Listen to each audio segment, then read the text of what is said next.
is Lena KrupinA, and I think many are aware that the Crystal Rose International Tournament has already started, in which the best gymnasts of Russia and Belarus performed, as well as not the best representatives of other countries. In connection with the circumstances of the Russian and Belarusian athletes, the federations of these countries organize such tournaments, in which anyone from other countries can participate and compete with the suspended gymnasts. So today in the video, we will discuss how the all-around ended in Minsk. After all, did Dina Averina receive an injury or not? Why did the gymnast faint right in the middle of the performance? And about the harsh words of Wiener, and also much more. So from July 22nd to July 23rd, the all-around competition of the Crystal Rose tournament took place in Minsk. In general, the tournament used to be an annual event, but the top athletes usually didn't come. But this year, it has become something extremely popular because of the declared athletes. According to the results of the all-around, among the pre-juniors, Nicole Diaz, a gymnast representing Russia, won the gold medal. I think you already remember this beautiful girl from the Russian competitions. The second was Vlada Teletnikova, also the star of the Russian team. Kristina Voitenko, Russian gymnast, took third place. The gap from the third place was very small compared to the gaps between the first and second. According to the junior program, the first place was taken by Anna Popova, a Russian gymnast. Anya shows that she is growing, and Irina Alexandrovna still bets on her and gives everything as much as possible so that she is perceived as a leader. And I think this is how Anya really looks on the carpets and catches the eye with her long legs, smooth movements, and performance. The second was Maria Borisova, a gymnast who is admired by gymnastics lovers. She seems closer to the world and not as far as Anya, which is probably why such love comes to her. And of course, Masha is also incredible in terms of performance. The gap from Anya turned out to be not as big, and we have already seen that Masha bypassed Anya. So here, I think the girls continue to compete with each other as long as they have motivation. The all-around bronze medal was won by the Belarusian gymnast Elena Rychkina, a very interesting gymnast, but still is quite different from the Russian juniors in terms of level, which is probably immediately obvious, and according to the scores, the gap from the leader was almost 4 points. So within the framework of the tournament, team all-around medals were also played out. The Russian team won, which included Dina and Arina Averina, Anna Popova and Maria Borisova, won gold medals. Silver was won by the first team of Belarus, consisting of Alina Garnasko, Anastasia Salas, Daria Gorchotova, and Elena Rychkina,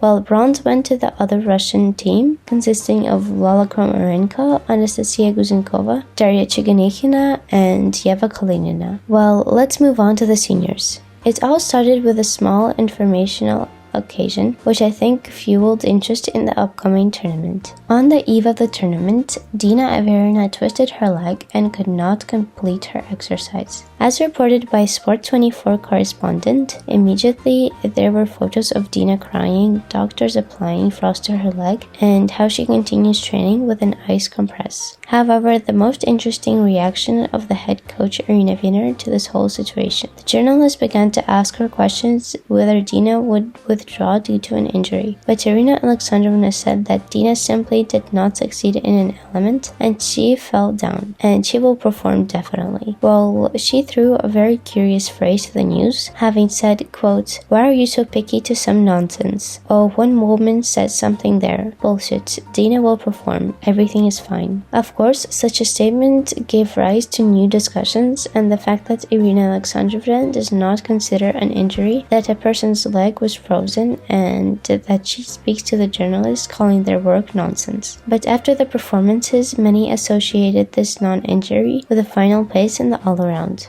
So the individual all-around ended with the victory of Alina Hernasko. And here, of course, there were discussions about Alina being overestimated, since the tournament is her home and they are dragging their own. Alina herself was satisfied with her performance, and what I especially like in the interview after the tournament was that she tactfully said that she did not want to compare this tournament with the European Championship. For comparison, Irina Wiener said about the European Championship that it makes no sense to watch it at all, since the strongest are at this tournament, and at the European Championship, which took place without Russia and Belarus, is not really a competition at all. Returning to Lena's interview, there were phrases that slipped through.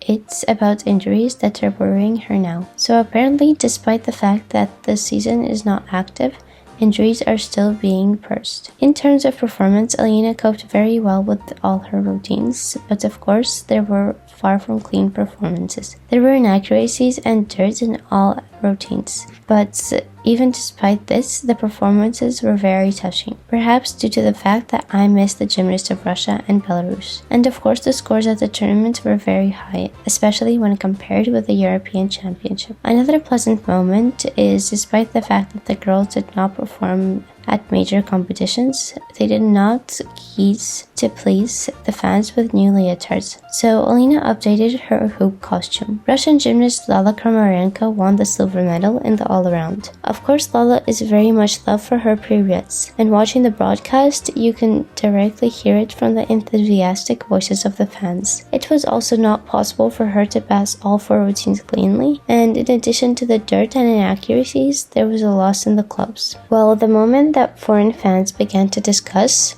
well, more precisely not to discuss but to offend. Tweets began to appear on Twitter with the following content. They do it and they say international gymnastics is shit without them because they are superior to the whole world. What the hell is this and why can't anybody fix it? Honestly, after today, I'm happy to do without Russian rhythmic gymnastics in international competitions forever. After here, as I understand, it is the biggest claim to the performance of Lala in the combined element with the penchant connected to the side turn. If you look at it really looks a little strange. If the shape of the penchant is beautiful, then when it passes into the side turn, it looks like her body remains in the penchant and only the leg unfolds. I think foreign fans have complaints about this very moment, and her body remains as low as possible compared to other gymnasts. I think this is the main moment, and it is connected with the fact that Lala's speed is very high when she turns. I think the body just slides down, or she deliberately takes it away to turn more. Write in the comments what you think about this element and about what foreigners write. Is this just their thoughts, or is it envy and anger? I will assume that it is caused precisely by the statement of Irina Alexandrovna and such self-confidence in her abilities, and the phrases that Russia is the strongest and you cannot watch competitions without them. For costumes, Lala also updated one of her leotards in the clubs. We saw something new and interesting. Dina Averina won the bronze medal, and surprisingly, Arina did very well in all her events. It's probably worthwhile explaining why surprisingly. Watching the girls, you can understand that their physical loads have clearly decreased. The lack of competitions is also noticeable, from which small dirt and inaccuracies in their routines come out. Competitive experience disappears, motivation disappears, although the girls themselves say that motivation does not disappear. But I think they probably have thoughts in the format of, for what sake are we doing this? Therefore, it is especially pleasant that the girls perform and show such beautiful gymnastics. As Dina and Arina said in an interview after the tournament, if Irina VINER is happy, then everybody is happy. Now probably the girls are training only to the sake of Irina Alexandrovna. I can't say whether this is good or bad. I'm pleased to see girls at the competitions, but I agree that there is a question about the real leaders now in the Russian team. Elena Garnasko is not easy to bypass, and no one always succeeds in overtaking her. But for the main leaders in the team, if you do not take into account the Averina sisters, then besides Lala, there is a big question. Daria Trubnikova was supposed to compete at this tournament but did not perform. Whether she has motivation to train or whether she trains at all, it is a big question. Anastasia Guzenkova and Maria Pobereshkina are cool gymnasts, but they are not drawn to the leaders, or Irina Alexandrovna does not see leaders as them. As it was in the previous years, if the leader comes out to the seniors, then she is the leader all the time. Now there is no such thing,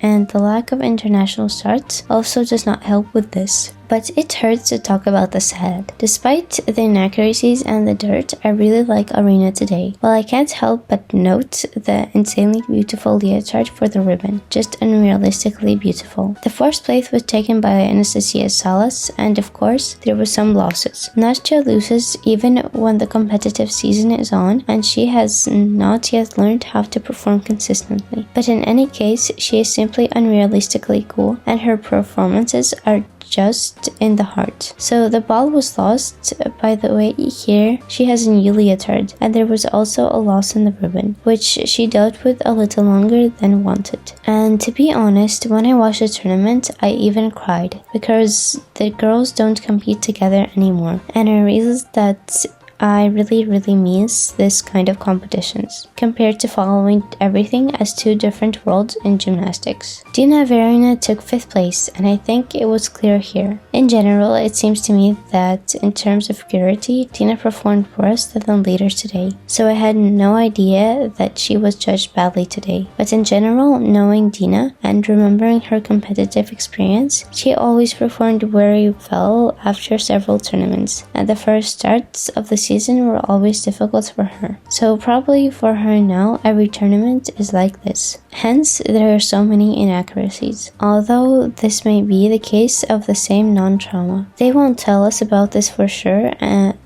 Irina Alexandrovna has already said that there is nothing and Dina is in perfect order. Well, in terms of leotards, Dina also has a new one, and it was really cool and didn't look like the leotards of the Russian national team. I liked it. Write in the comments if this is your style. Well, another terrible moment that occurred at the tournament is the performance of Margaret Timoshenko with clubs, during which she lost consciousness. The Federation of Belarus commented on this point that the situation occurred due to high humidity against the background of loads and increased pressure. At the same time, the comment of the Federation assured that everything was already fine with Margarita, but the moment was very frightening. Despite the fact that she seems to be moving, I think everyone was scared. Well, I don't remember such cases on the competitive carpet. Well, that's all. Write in the comments who you miss the most and who you remember the most. I will be glad if you express your opinion on other points that I talked about. Well, remember that I love you all very much, and bye bye.